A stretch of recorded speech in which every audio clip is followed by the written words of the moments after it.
Hey everyone, it's Carrie. Welcome back to my channel. Hope y'all having a great day. Today I'm going to be doing a shaker card featuring some new Distress Oxide Ink colors, as well as this window die from Mama Elephant called the Tri Window.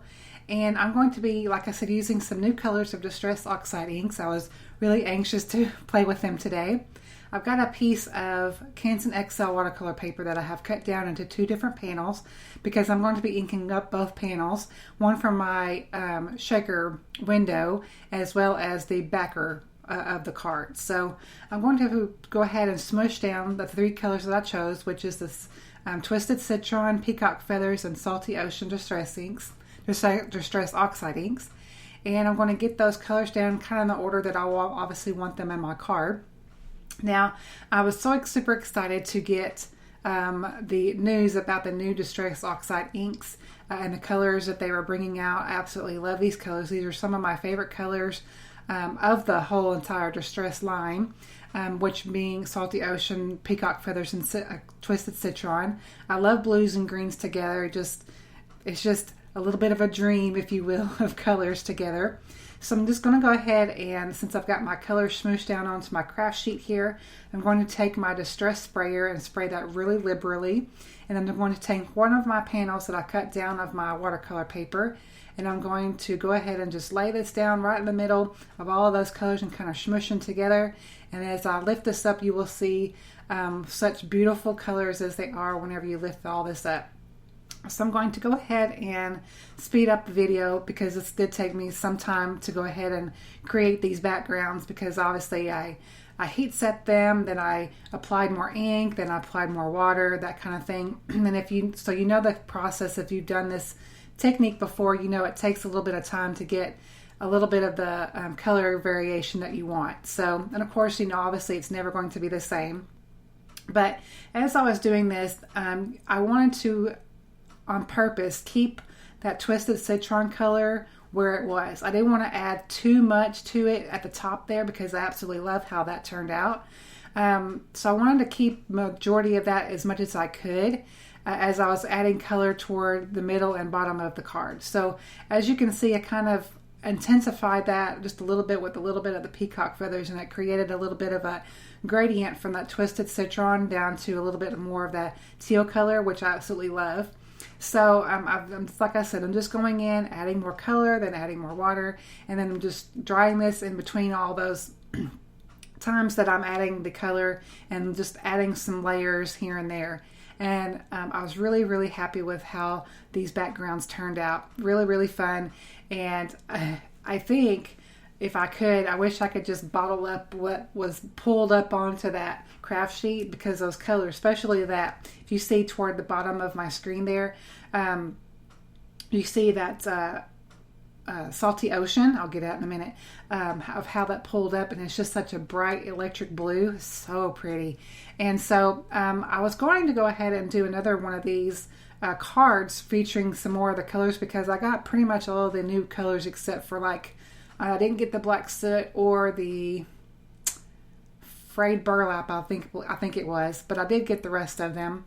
And so I will, obviously, no doubt whatsoever, you will see me do some more techniques and cards on my channel featuring the newest colors. So stay tuned for that.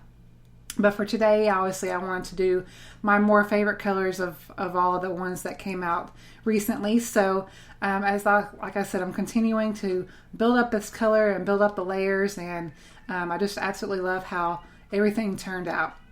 So as I'm doing this video and doing the voiceover, it is July 4th, so everybody at my house is home. So that means that you'll probably hear just a little bit of background noise if you don't already. Of course, my husband's in the other room and watching TV, and then the kitty cats are just happy that they've got someone home during the week. So I just wanted to note that. So if you hear anything in the background, that's what's going on. But anyway, so I've gone ahead and taken that one die cut, or that die that I showed you for Mama Elephant, and I went ahead and cut out my frame for my shaker portion. And then I'm going to go ahead and take these two images. This is from an older Mama Elephant set, but I recently showed this in my last video, which is the favorite sentiments video, and it has some really great sentiments. This is called In My Heart from Mama Elephant, and so it kind of encouraged me, or reminded me of how much I love this set, and I thought I would go ahead and stamp down two of the images today and use them on today's card. So I stamped them down with a really Copic friendly ink, which I believe was the jet black ink that I used from Lawn Fawn.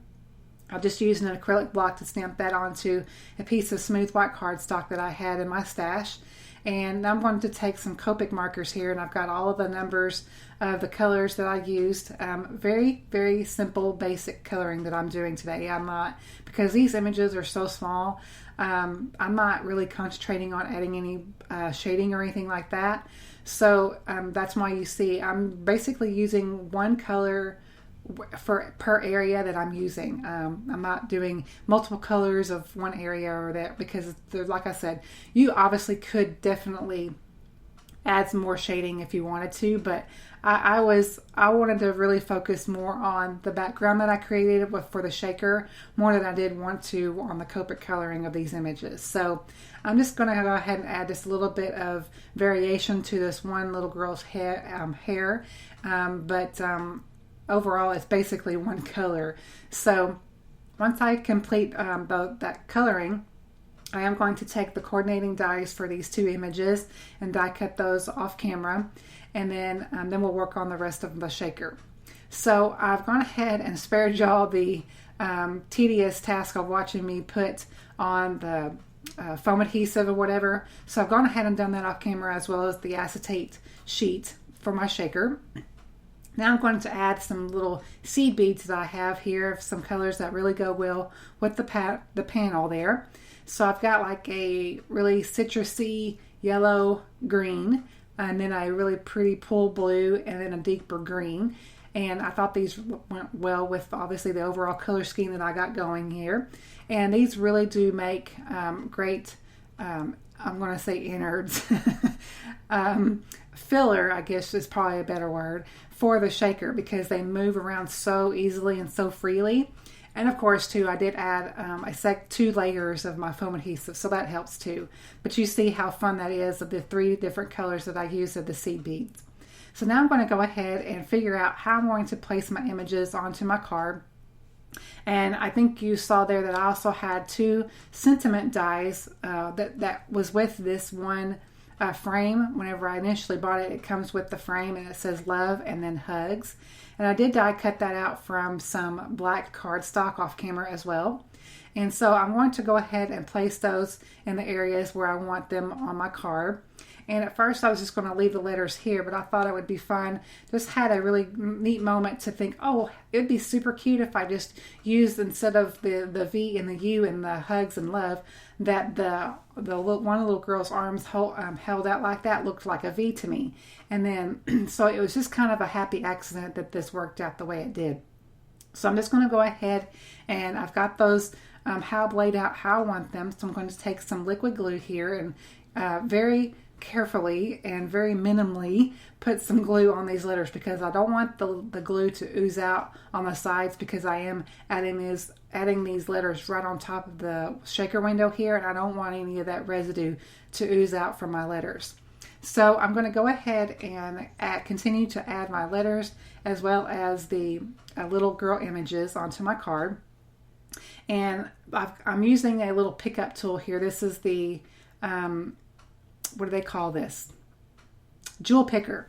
And I believe this is from the brand Marvy, I believe. Of course, I will have it linked below in the video, but I've used it a few times, and I really have been enjoying this little tool here. I do have the little quick sticks tool, but this seems to really work really well. I like it. It's one that I really recommend, and it's a very inexpensive tool as well. And I also wanted to add an ampersand, and I didn't have obviously an ampersand in this die because it just wasn't part of the die, but I was looking through my stash and I had one in an alphabet set from Lawn Fawn, and it was the perfect, it was almost like it was made for it because it's the perfect width and everything. So it came together really nicely. It was just perfect how it turned out. So that completes our card for today, guys. I hope you loved the tutorial on how I got this shaker together and a look at the new colors, some of the colors of the Distress Oxide inks. Don't forget to subscribe if you haven't already. Thank you so much for watching, and I will catch you on my next video. Bye-bye.